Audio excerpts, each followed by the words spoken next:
अब क्या है, शरद पवार ने टंगड़ी मार दी। शरद पवार की एक आदत है, रेस के घोड़े को ऐसी टंगड़ी मारते हैं कि भदभदा के गिर जाता और कई पलटियां मारते हुए। इन्होंने कांग्रेस को मार दी और गठबंधन को टंगड़ी मार दी, आपको बता रहे हैं शरद पवार ने। अब क्या है, नीतीश का ये, अब नीतीश बहुत चालाक है। नीतीश उनमें है, आप समझ लीजिए कि जॉर्ज फर्नांडिस को मैंने उत्तराखंड के उसमें देखा, मैं रोने लगा। लैला फर्नांडिस साथ में थी। लैला फर्नांडिस कितनी आदर्श एक पारसी लेडी हैं जिनका बहुत बड़ा योगदान है। हम लोगों के आंसू आ गए। लैला फर्नांडिस कुछ भी हो, उनकी सेवा कर रही थी, ज़बरदस्त उन्होंने सेवा की। मगर नीतीश कुमार ने कहीं कुछ नहीं। उत्तराखंड के उसमें हम मतलब बिल्कुल श्योर थे कि ये वो हैं, और वहाँ लोगों ने कह दिया ये नहीं है जॉर्ज फर्नांडिस। ने कहा भैया ये जॉर्ज फर्नांडिस है। ये पोजीशन आप समझ लिए। लालू को जेल करा दिया। किसने ड्राफ्टिंग की? पूरी इन्होंने की, पूरी लालू को। तेजू को करा दिया। तेजू मुख्यमंत्री का ख्वाब देख रहा था, भूल गया। जाने कितने लोगों को नीतीश कुमार ने निपटा दिया। नीतीश कुमार को समझ पाना बहुत मुश्किल है। नीतीश कुमार एक बड़े पीपल का पेड़ होता है या बरगद का पेड़ होता है, तो पीपल हमेशा दूसरे उसमें उगता है पेड़ पे, और उस पेड़ पे कब्जा कर लेता। दूसरा, बरगद के आसपास कोई पेड़ उग नहीं पाता।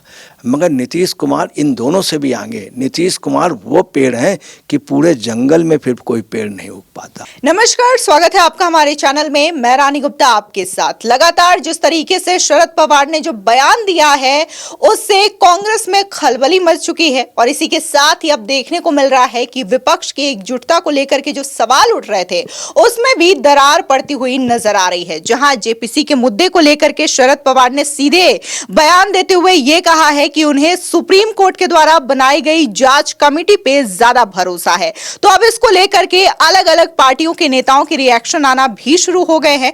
बता दें कि नीतीश कुमार जो बिहार के मुख्यमंत्री हैं, उनका कहना है कि अपनी अपनी अलग राय तमाम लोगों की हो सकती है, यानी कि वो भी अब राहुल गांधी से और कांग्रेस पार्टी से किनारा करते हुए नजर आ रहे हैं, और उनका कहना है कि सभी की राय बिल्कुल अलग हो सकती है। इन तमाम मुद्दों को लेकर के चर्चा करने के लिए हमारे साथ इस वक्त मौजूद है वरिष्ठ पत्रकार अजय जी। सर, स्वागत है आपका।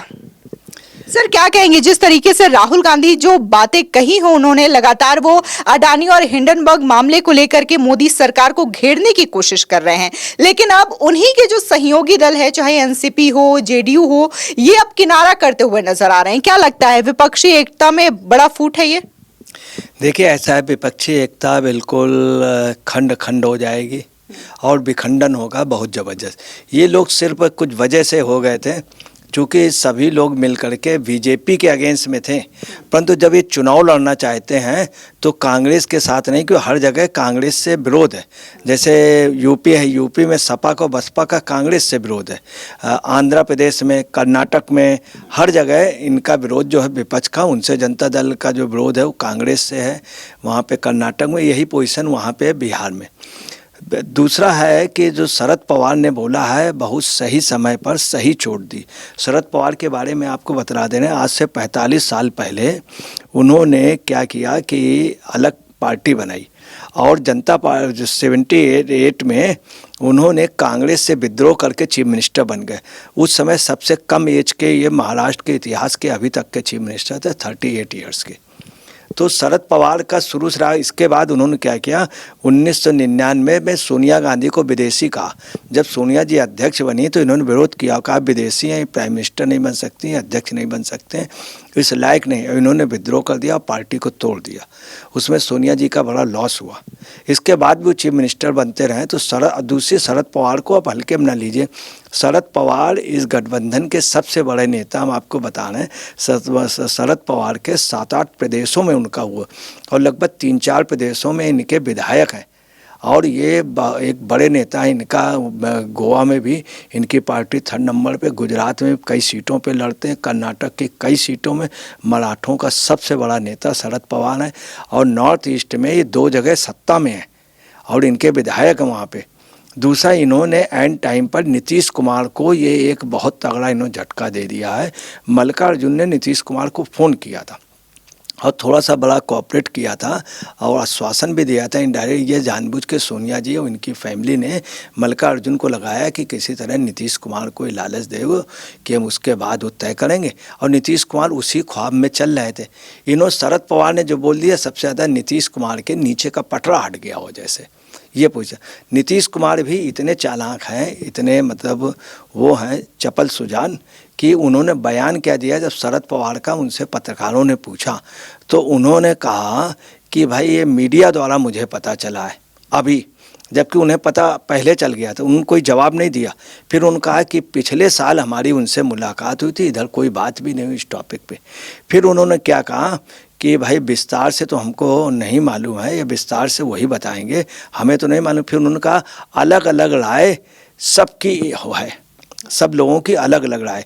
तो उन्होंने स्पष्ट ये नीतीश कुमार ने मैसेज दे दिया है कि गठबंधन में सबकी अलग अलग राय, मतलब इनकी अलग है, हमारी अलग है, तृणमूल कांग्रेस की अलग। उन्होंने जो इशारा किया है उसका बहुत स्पष्ट अलग अलग राय, और लोग इस बात को समझ नहीं पा रहे। नीतीश कुमार ने उसमें और पलीता गठबंधन का लगा दिया है। दूसरी आपको बता रहे हैं, नीतीश कुमार को समझ पाना बहुत मुश्किल है। नीतीश कुमार एक पीपल का पेड़ होता है या बरगद का पेड़ होता है, तो पीपल हमेशा दूसरे उसमें उगता है पेड़ पे, और उस पेड़ पे कब्जा कर लेता। दूसरा, बरगद के आसपास कोई पेड़ उग नहीं पाता।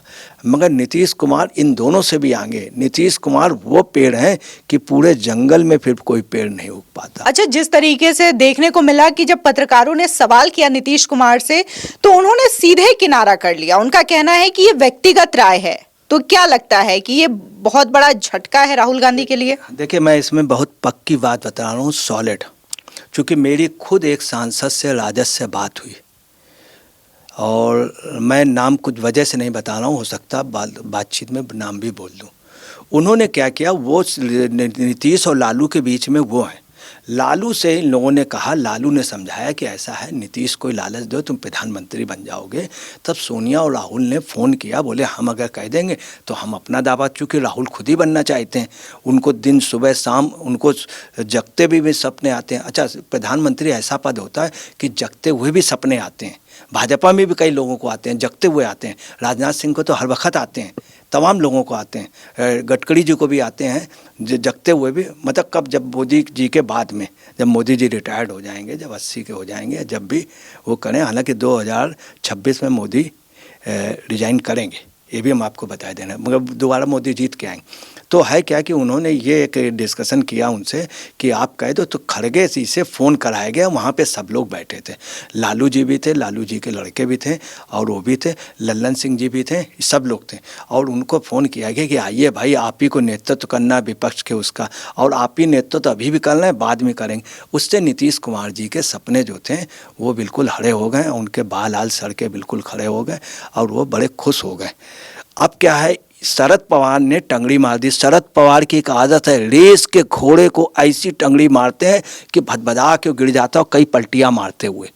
इन्होंने कांग्रेस को मार दी और गठबंधन को टंगड़ी मार दी, आपको बता रहे हैं शरद पवार ने। अब क्या है, नीतीश का ये, अब नीतीश बहुत चालाक है। नीतीश उनमें है, आप समझ लीजिए कि जॉर्ज फर्नांडिस को मैंने उत्तराखंड के उसमें देखा, मैं रोने लगा। लैला फर्नांडिस साथ में थी। लैला फर्नांडिस कितनी आदर्श एक पारसी लेडी हैं जिनका बहुत बड़ा योगदान है। हम लोगों के आंसू आ गए। लैला फर्नांडिस कुछ भी हो, उनकी सेवा कर रही थी, ज़बरदस्त उन्होंने सेवा की। मगर नीतीश कुमार ने कहीं कुछ नहीं, उत्तराखंड के उसमें हम मतलब बिल्कुल श्योर थे कि ये वो हैं, और वहाँ लोगों ने कह दिया ये नहीं है जॉर्ज फर्नांडिस। ने कहा भैया ये जॉर्ज फर्नांडिस है। ये पोजीशन आप समझ लिए। लालू को जेल करा दिया, किसने ड्राफ्टिंग की? पूरी इन्होंने की, पूरी लालू को। तेजू को करा दिया। तेजू मुख्यमंत्री का ख्वाब देख रहा था, भूल गया। जाने कितने लोगों को नीतीश कुमार ने निपटा दिया। नीतीश कुमार इतने होशियार हैं, एक बार वहाँ पे काफ़ी वो हुई, बाढ़ आया सब, तो मोदी ने जाके बहुत मदद की। मोदी ने एक पोस्टर छपवाया होगा और लगा होगा, तो नीतीश कुमार ने रातों रात, नीतीश कुमार ने उसमें क्या बयान दिया था कि मैंने तो मांगा नहीं था, मुझे इतना मिल गया, मैं सोच भी नहीं सकता था। उसके बाद नीतीश कुमार को चिंता थी कि मोदी यहाँ ना आवे, हमें सामान भेज दे और जल्दी विदा हो। मोदी को इतनी, इन्होंने एक बार ये भी कहा है कि भारत के नए पिताजी मोदी को, और इनका जब भी रहता है, जब इन्होंने देखा लालू नहीं पट रही, तो नीतीश कुमार का ये है, लोग एक नाव में पैर धर के चलते होंगे, कोई 2 नाव पे चलते होंगे। ये आपने सुना होगा, कुछ लोग ये कहते हैं कि 10 कदम, 1 कदम, 2 कदम, 10 कदम, मगर नीतीश कुमार उनमें नहीं है। आपने सुना होगा त्रेता में किसी के 10 सर थे, नीतीश के 100 सर हैं। और नीतीश उनमें है कि एक नाव में नहीं, हजारों नाव में पैर धर के चलते हैं कि एक अगर चली जाएगी तो 999 है, अगर 999 भी चली गई तो एक में तो हम रहेंगे। मतलब नीतीश कुमार हमेशा से अपना बैकअप रखते आए हैं और शुरू से उनका ये रवैया रहा है। दूसरी आपको बताना है, एक से दूसरी बात आपको बताना है कि आपको सबसे मेन बात बताए दे रहे हैं, गहलोत का भी कुछ ही दिन का है। गहलोत पे लोग बहुत तवाए हुए हैं। गहलोत अडानी के बहुत खास हैं और गहलोत ने अडानी ने सबसे ज़्यादा फाइनेंस किया। मैं आपको अभी एक फ़ोटो भेजूंगा रॉबर्ट वढेरा की और अडानी की साथ बैठे हुए, अभी मैं आपको लोगों को दूंगा भी। दूसरी आपको बताना है कि इस समय क्या है, नीतीश भी चूँकि चतुर सुजान है, तो नीतीश भी अडानी के प्रति, अगर अडानी ने जरा सा हाथ खींच लिया तो लोग रो देंगे। शरद पवार ने सही बात कही, कोका कोला को हटा के हमने, आज भी ममता बनर्जी ये गलती एक्सेप्ट करती है। नीतीश सबसे गुरु हैं। नीतीश ये चाह रहे हैं कि किसी तरह से अडानी को इन लोगों की लड़ाई में मैं अपनी गोदी में ले लूं और उसको घुमाऊं, अच्छा बच्चा है, ये सोच रहे हैं नीतीश। मगर नीतीश आपको बताना है अपने इरादे में सफल होंगे। और आपको बताएं, नीतीश वो है जो आप समझ लीजिए कि नीतीश उनमें है कि नीतीश बता सकते हैं किस जगह नाभि में इसके अमृत है, यहीं पावर स्टेशन, यहीं पे मिसाइल दीजिए, यहीं पे तीर मारिए और चित्त कर दीजिए और अपना लंका तो मिलना ही है। तो लंका का राजा फिर बनेगा वो, मगर कैसे बनेगा? अपने जो प्रतिद्वंदी हैं कांग्रेस, इन सबको शहीद करके। अब भगवान राम जो हैं उसको बना ही दे जाएंगे। कुछ भी हो, आपको मैं बताया दे रहा हूँ, नीतीश अगर किसी का भी आदमी है, 24 घंटे किसी का नहीं रहता। नीतीश की सुबह अगर कहीं है तो शाम मोदी के साथ होगी, बीजेपी के साथ होगी, क्योंकि ये दोनों के वोट बैंक अलग है। और निश्चित तौर पे ये मोदी के, आप समझ लीजिए दूसरे वो, इनको सेकंड वो समझिए। ये हम लोग गलतफहमी में, और इस पूरे गठबंधन को ख़त्म करेंगे शरद पवार और ये नीतीश कुमार। अच्छा, एक तरफ देखने को मिल रहा है जैसे कि शरद पवार ने जो बयान दिया है और सीधे तौर पर कांग्रेस पार्टी से बिल्कुल अलग राय इन्होंने अडानी और हिंडनबर्ग रिसर्च मामले में रख दी है। तो इस बात को लेकर के लगातार कांग्रेस नेताओं में खलबली मची हुई है, चाहे जयराम रमेश हो, चाहे पवन खेड़ा हो, या फिर सुप्रिया श्रीनेत, और अभी अलका लांबा ने भी ट्वीट किया था और उन्होंने तो सीधे तौर पर यह कह दिया कि एनसीपी चीफ शरद पवार कायर हैं, डरे हुए हैं और इसी वजह से वो अभी जो नरेंद्र मोदी की सरकार है उनके बात कर रहे हैं, उनका समर्थन कर रहे हैं। देखिए, अलका लामा का एक स्टेटस रहा है, एक छात्र संघ से वो आई हैं, कहीं उसमें कहीं दिन में इस पार्टी में, शाम को उस पार्टी में, दूसरे दिन तीसरी पार्टी में, चौथे दिन। तो पार्टियों पे उनका रहना और पार्टियां अटेंड करना उनका एक सगल रहा है। दूसरा, अलका लामा को हम चूँकि बहुत पहले जानते हैं, जब से छात्र नेता थी हम लोग इनको लड़ाते थे, तो अलका लामा का ये रहता है कि ये बोल करके हम नंबर बढ़ा लें और राहुल के उसमें। मगर समस्या ये है कि राहुल जो हैं, अब जैसे एक युवक कांग्रेस का नेता वो बोल करके उसने वहाँ पे पद पा लिया, तो अलका लामा ने इसी बोल दिया। मगर अलका लामा ने जो कहा है वो काफ़ी आउट ऑफ वो जा करके कहा है। अलका लामा की अगर ये पूछ दिया जाए, अगर मान लीजिए कोई पूछ दे कि इनकी हैसियत क्या कांग्रेस में, तो पता चलेगा हैसियत का ही नहीं पता चल रहा, क्या हैसियत है, किस आधार पे बोल रही, ये सिर्फ अपने नंबर। दूसरा, इन्होंने जो कहा है उस चीज़ को आप समझ लीजिए, इन्होंने कहा है कि कायल लालची कांग्रेस, और उसके लिए अपशब्द कहें, एक समझ लिए एक प्रकार से गाली देना।